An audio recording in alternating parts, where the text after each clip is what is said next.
Canada continues to reaffirm the importance of the rule of law and the rules-based international order. We need these rules to foster the stability that is essential to global prosperity and economic growth. Yesterday, at the UN Security Council, I called on Russia to withdraw its troops from Ukraine immediately, completely, and unconditionally. On top of the horrors caused by Putin in Ukraine, Russia's war is causing global inflation, which hurts all of us. Russia is weaponizing energy and food, leading millions to face shortages. Le Canada va continuer de soutenir l'Ukraine aussi longtemps qu'il le faudra. Et on va toujours te tenir debout pour défendre la primauté du droit et l'ordre international fondé sur les règles. Over the past few years, many challenges, like Russia's war in Ukraine, the pandemic, and global inflation, have shown us how interconnected we all are. It's increasingly clear that economic policy is climate policy, is security policy, is social policy.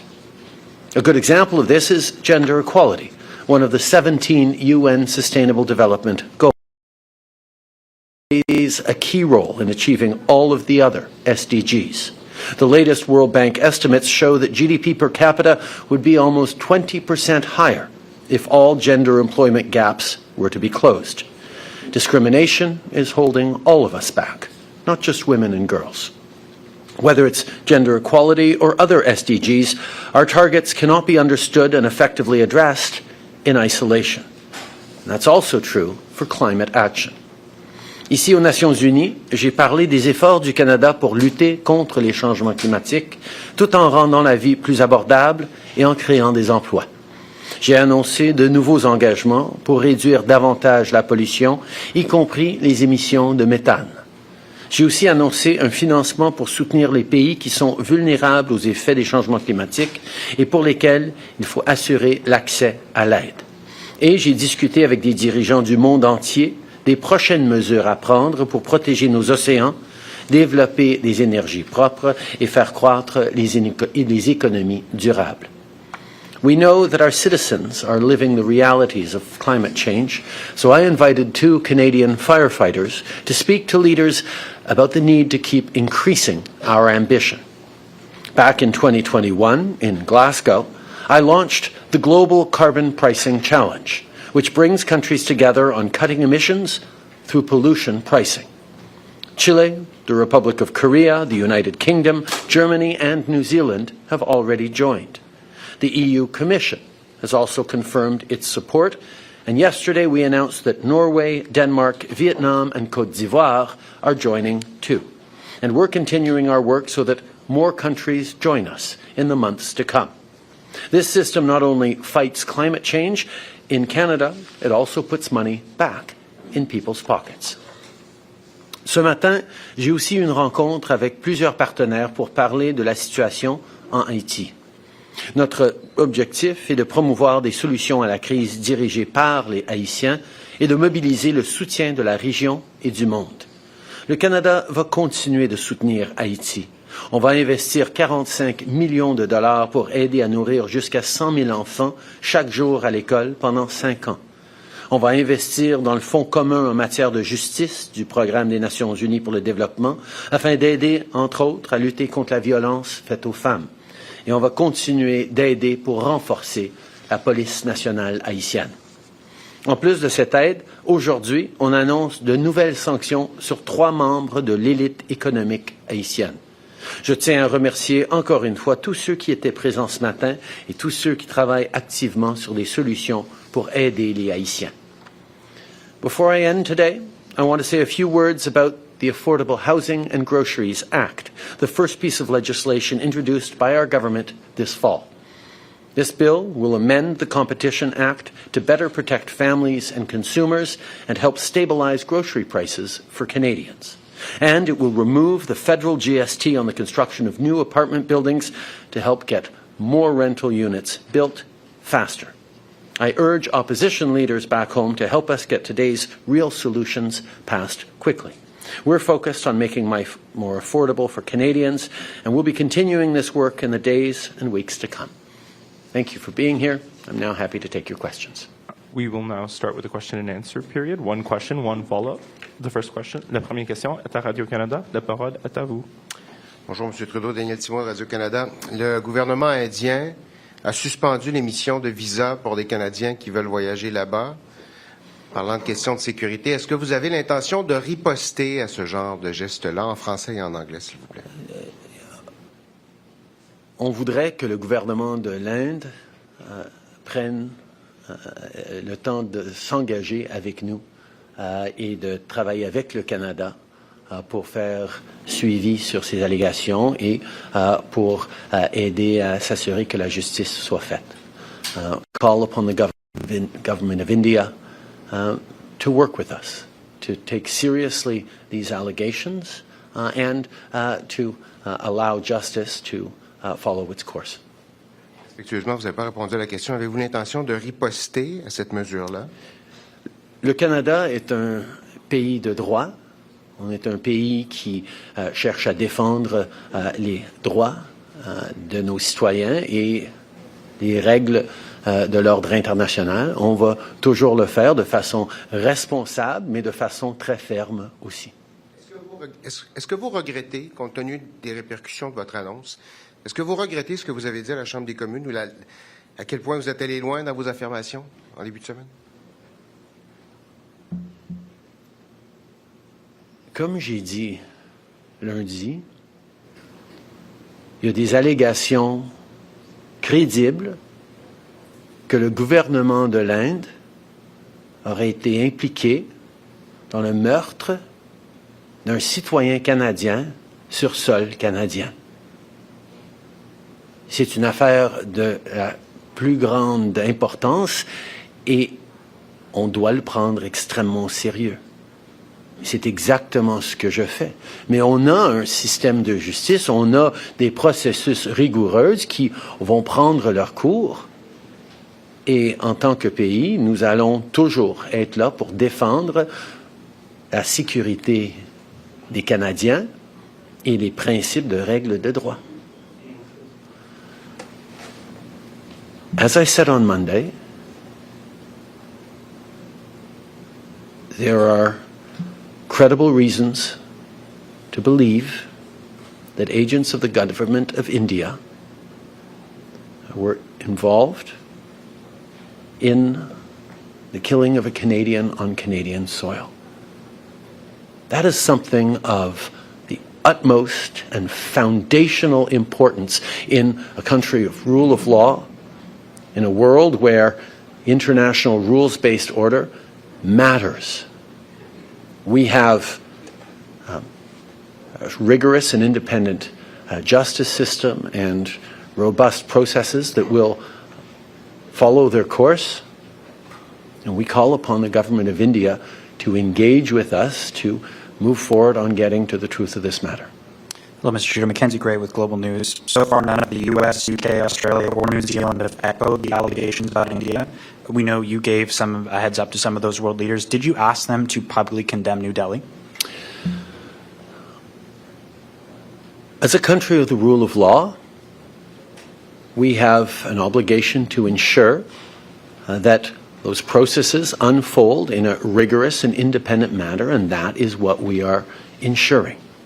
At the same time, we are ensuring that Canadians stay protected and that we stand up for the international rules-based order. That is something that we are doing, and it's something we are doing alongside our allies. But so far at this point in time, you seem to be alone in echoing these allegations. Are you concerned that Canadian allies have not gone nearly as far as you in this situation? We're standing up for the rules-based order. We're standing up for the rule of law. We're highlighting how unacceptable it would be for any country to be involved in the killing of a citizen on their own home soil. And that's something we will continue to stand for. Prime Minister, since you made your statement in the House of Commons the other day, some of the reactions, some of the conversation's been about the quality of the evidence, how much Canada has. You said it was credible. Can I ask you to characterize it just a little bit further about how extensive it is, how solid it is? and whether you might ever share some of that with the public. So how extensive is this evidence? I think it's extremely important that as a country with a strong and independent justice system, we allow those justice processes to unfold themselves with the utmost integrity. But I can assure you, the decision to share these allegations on the floor of the House of Commons Monday morning was not done lightly. It was done with, or Monday afternoon, was done with the utmost seriousness. Nous avons un système de justice rigoureux qui va suivre les étapes requises, mais je peux vous assurer que la décision de partager avec les Canadiens ces allégations extrêmement sérieuses lundi après-midi n'a pas été prise légère. I mean, if I understand correctly, are you suggesting that the evidence was extensive? Is that what you're saying? I'm repeating what I said on Monday afternoon, that there are credible allegations that we need to take extremely seriously as Canadians and indeed as a world. Did Prime Minister Modi confirm or deny these allegations when you talked to him about them?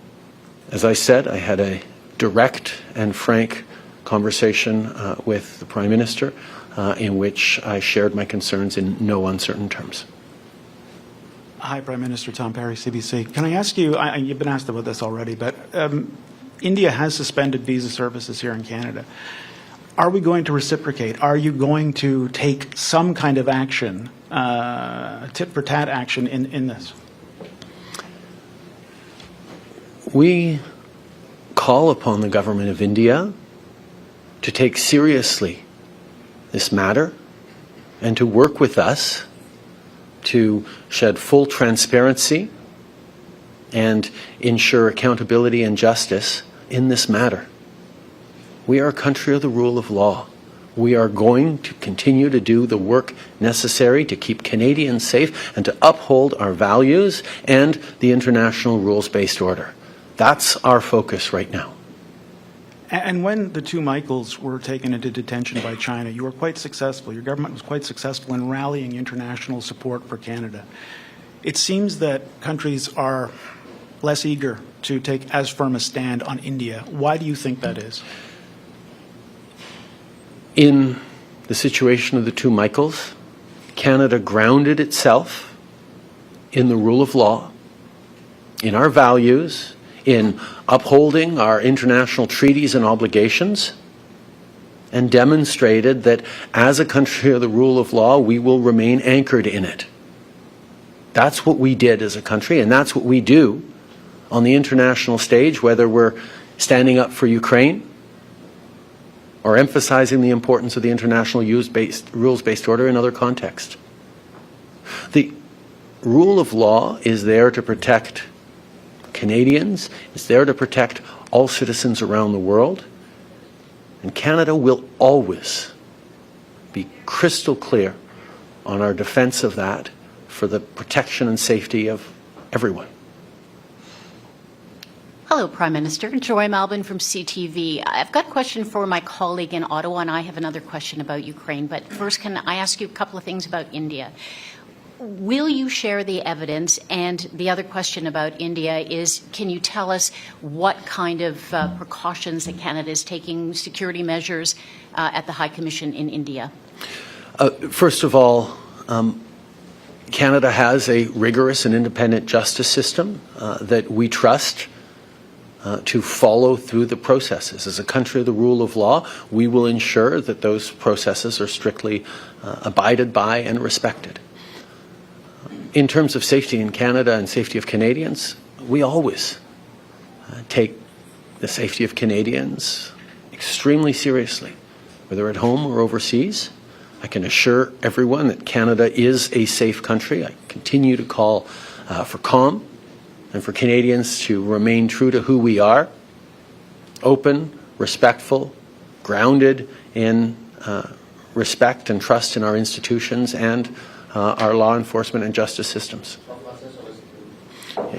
Le Canada est un pays sécure, un pays qui respecte les différences, un pays qui va toujours être là pour défendre la sécurité et le bien-être de nos citoyens, ici au Canada ou ailleurs à travers le monde.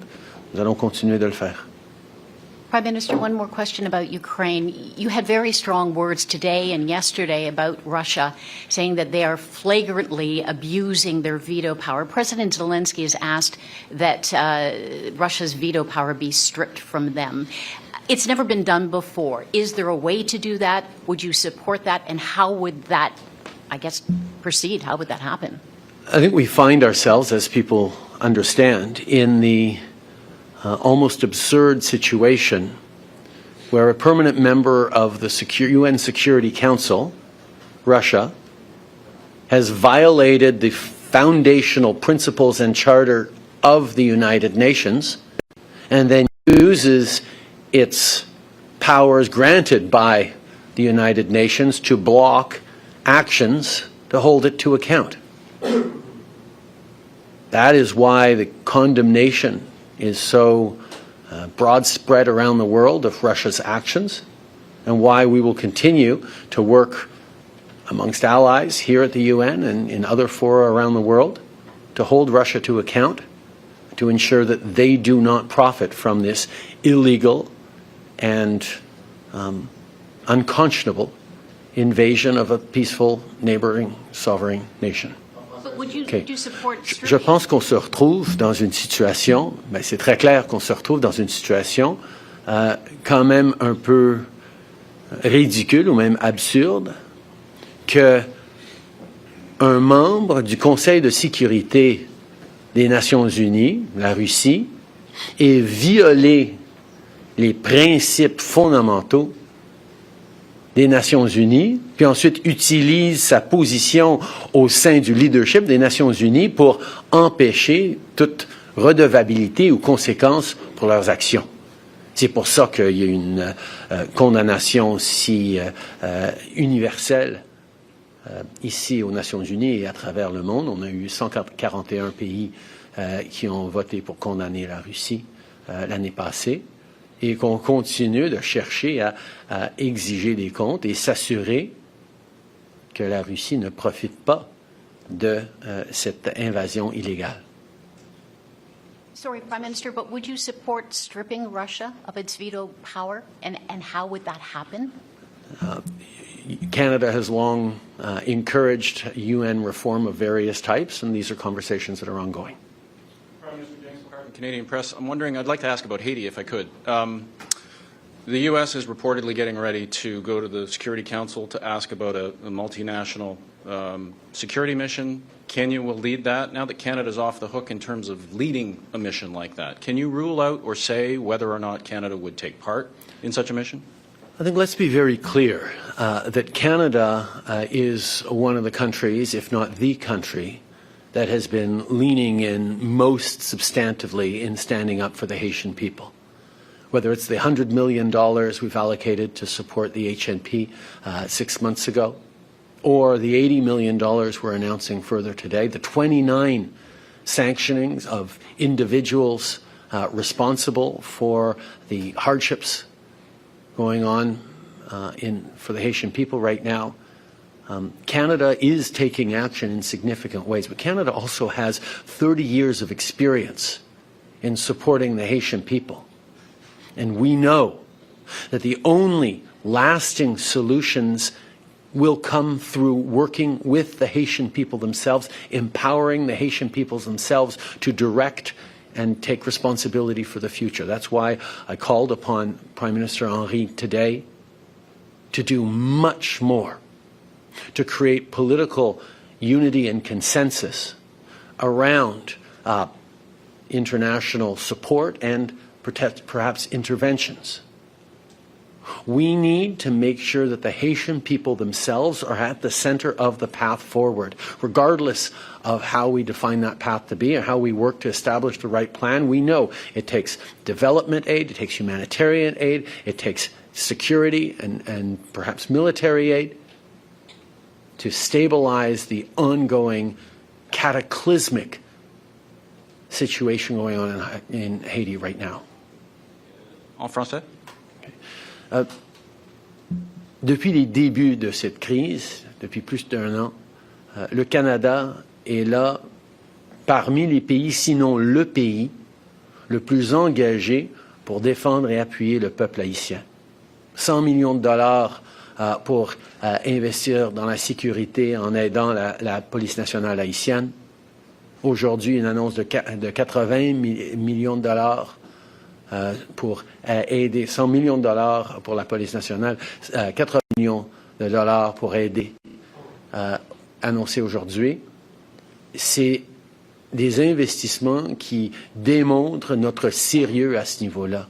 Mais comme je l'ai dit au premier ministre Henry aujourd'hui, nous avons besoin, que ce soit nous au Canada, nos alliés du CARICOM, que ce soit des pays sur la scène internationale, nous avons besoin que le gouvernement de Haïti prenne au sérieux la nécessité de créer un consensus politique, mais aussi d'amener le peuple haïtien eux-mêmes en appui pour les interventions ou les plans que nous avons pour stabiliser et aider le peuple haïtien. On ne peut pas continuer de mettre des diachylons sur les crises et les défis auxquels les Haïtiens font face sans que les Haïtiens eux-mêmes soient au centre de toute solution.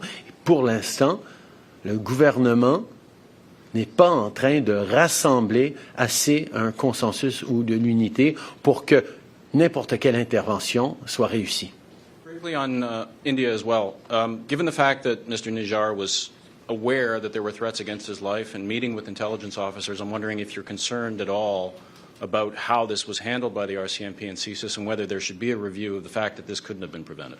I think there will be many questions continued to be asked about the matter at hand, and it is important that we continue to do everything necessary to keep Canadians safe. People come to Canada from every corner of the world, sometimes fleeing regimes that share very different values in various parts of the world than Canada. And when they come to Canada, when they become Canadian citizens, they deserve to be fully protected. And that's something that we have always taken seriously as a country, and we will always look to do even more to keep Canadians safe. We have time for one last question from international media.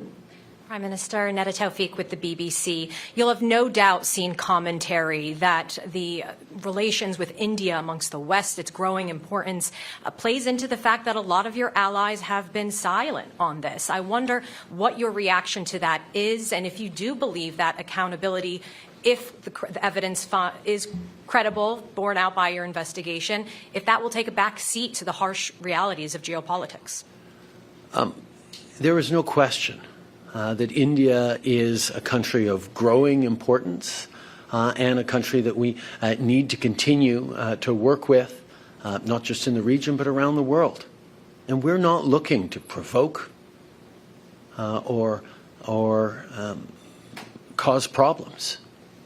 But we are unequivocal around the importance of the rule of law and unequivocal about the importance of protecting Canadians and standing up for our values.